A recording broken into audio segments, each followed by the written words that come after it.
been so blessed already Oh yeah. Oh yeah. tonight, and just what's going on, and we're just getting started. That's right. That's right. You know, where I go to church, there is a pastor from Missouri there this weekend, and so when I found out he was going to be there this weekend and then this was going on, I was really disappointed, because I'm like, Lord, how do I make this decision? And you know, I just said, you know, I haven't written a lot of songs. The Lord hasn't given me a lot of songs. Got one. I'm believing for one. But I was just thinking, you know, I just really don't have much to offer, really, and I just thought, okay, I'm just going to stay. And but this song, I didn't write this song. The song I'm going to do is called "My Neighbor's Vine." But I had made that decision that I was just going to stay home, and I really wanted to come to Gatlinburg because I just really enjoy coming here. I haven't been here in like 4 years. Yeah. But I had just decided I was just going to stay, but I really struggled with that for the better part of the day, even after I said it, and I prayed. I'm like, Lord, let something happen so that I will know what the right decision is. Well, so with that, I want to share the background of the song, and I know some of you have already heard it, and I think there is some that haven't. But in 1989, I went to Nashville, and I was there 10 years. I went back to Michigan a couple of times, but then I went back, so it was a 10-year span. But I went through a lot of stuff when I was in Nashville. I mean, all kinds of stuff. Now I don't know the Nashville Rescue Mission. I don't know it, because it's not where it used to be. It used to be on 7th Avenue. Oh yeah. Yeah, and I don't think it's there anymore. No, that's where the big convention center is now. It's now over on Lafayette or Fayette. Right, but I remember the old mission because I frequented that place a lot. And when I first went to Nashville, there is a song called 16th Avenue, which isn't a gospel song, but it says, with $1 million spirit and an old flat top guitar, they drive through town with all they own in a $100 car. Now that was me, because when I went to Nashville, I had an old $100 truck I bought from my brother-in-law, an old beat-up guitar that had a big hole in the side, and as much as I remember, when I got to Nashville, I had about $24, I think. So I mean, I got nothing. Oh man. And I was there a while, and like I said, I didn't have any money, and I was staying in my truck. And I used to go way out on Dickerson Road, way past Trinity Lane. There was an all-night restaurant out there, and I used to go out there, sit there, and try to write songs.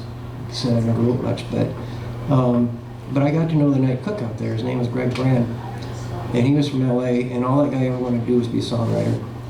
But I got to know him really well, and well, when my truck gave out, it didn't take me long to realize, like, wow, okay, my house is gone. So I was homeless, and I ended up, I built this little platform, and I found this big box, this refrigerator box, and I made a house out of that box, and I lived in that box for 2 years. Oh. 2 years I was homeless in Nashville.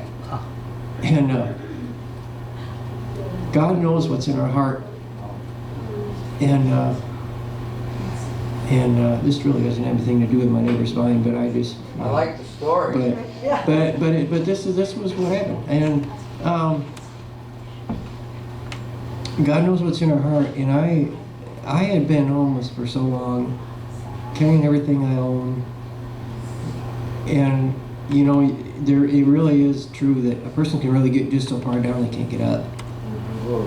And God knew I was literally at the end of my rope. I just didn't feel like I could go on another day. Wow. And I was walking down Murfreesboro Road one day, and I was taking all my stuff with me, and all of a sudden I hear like, David, David. And I look around, it was Greg. And he had jumped off the city bus and he had spotted me walking down the road and so we went into a Krispy Kreme and we got a donut and some coffee and I was telling him what had transpired and you know where I was at in life and so anyway he talked to his wife and they let me come and stay with him and they lived out on Washington Avenue and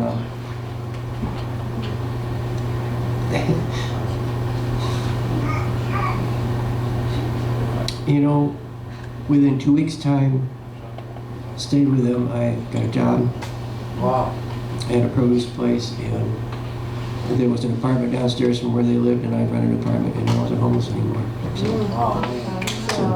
you know, and I guess just, I don't know, I kind of got sidetracked on what I was saying there about the song, but I guess just the point to that is that it really is true that sometimes all a person needs is that little helping hand. Yeah. And, anyway, for what that was worth to share that, but at that time when I was living on Lyle Avenue, I kind of got into this hobby. I call it a hobby. I go down there on Music Row, 16th, 17th, 18th Avenue, where all the music studios were, and most of the time in the middle of the night. And I'd get in all the dumpsters and get all these demo tapes that people like you and I would send in with good faith that they're going to get listened to, and yeah, well, that's where they ended up. And I found out a lot of those songs belonged in the dumpster, believe me. I mean, not against the person or the songwriter, it isn't that, but I mean, just some of the songs are just. But you know what? I had some songs that were good, and this song, "My Neighbor's Mine," was one of them. And it was a cassette tape and a name and a title of a song publishing company, and that was it. But you know, this song just blessed me so much, and it says so much. You know, talks about neighbor John, and that God will always cross the line where people draw the line, and how many neighbor Johns do we know in the world that seem so bitter and so sour that they, you know, who could reach them and how could God reach them? But those are the ones that are hurting the most. And, yeah.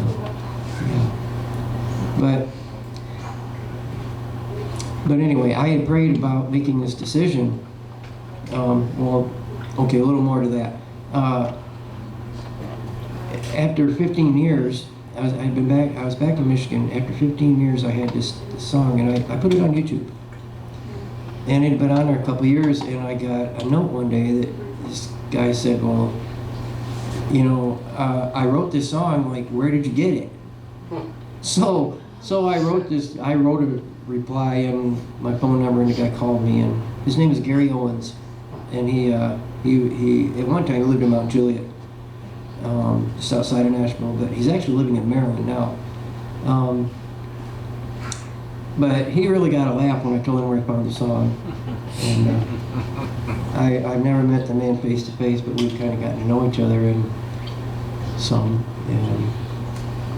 But I had talked to him a few times, and then all of a sudden it was like it just stopped. And I lost track of this guy. Didn't have his number. I couldn't find this guy. It was like he fell off the face of the earth. And I tried contacting him through some of the people that had recorded some of his songs, and nothing. So with all of that, I prayed this prayer the other day. You know, Lord, help me to make this decision. Let something happen. And my phone rang. And it was a 615 number, and I'm like, okay, that's Tennessee. And I answered it, and it was Gary. Oh, wow. Amen. And he told me, he said, I got this message from you, and I just saw it today, and he said, it's 6 years old. And I had just prayed this prayer like 2 hours before that. I'm like, Lord, let something happen. Well, I'm like, wow, okay, God, let something happen. And I just thought, that was a pretty good sign. Like, okay, I think I'll go to That's a Gatlinburg. good sign. That's a good sign. But anyway, with that, I will sing, or we'll be here till midnight. So.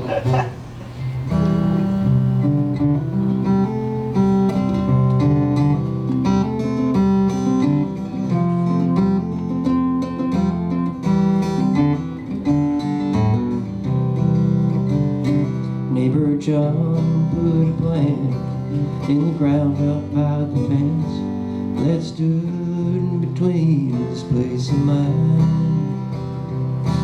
And from it came a rosebud I knew was heaven sent, and it grew over onto my yard in time. I never said a word like some I know who would, for the beauty of the roses was sublime. And through the years they grew, set against the sky blue, and I thank God for my neighbor's vine. And it takes God's love to make the roses grow, crossing over where people draw the line. I beheld the beauty of the rose like it was mine, and I thank God for my neighbor's vine.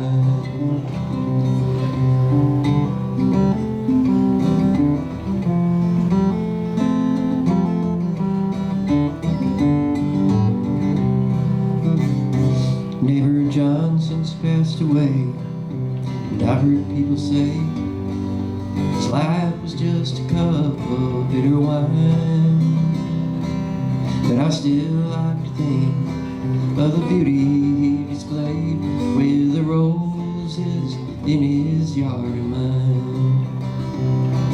I never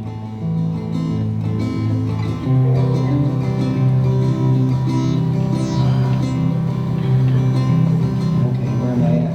Lost my place.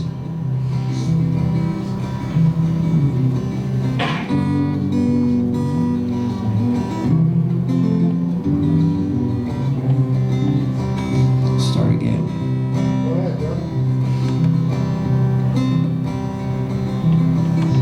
Neighbor Johnson's passed away, and I heard people say his life was just a cup of bitter wine. And I still like to think of the beauty he displayed with the roses in his yard of mine. When it rains, you know it rains on the good and bad alike, soaking the land through and through. And when the sun comes out from behind the darkest cloud, it shines down on the likes of me and you.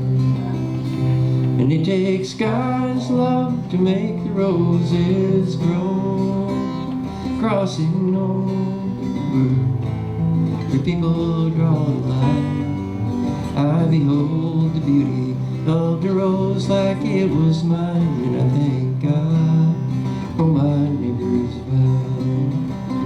And it takes God's love to make the roses grow, crossing over where people draw the line. I behold the beauty of the rose like it was mine, and I thank God for my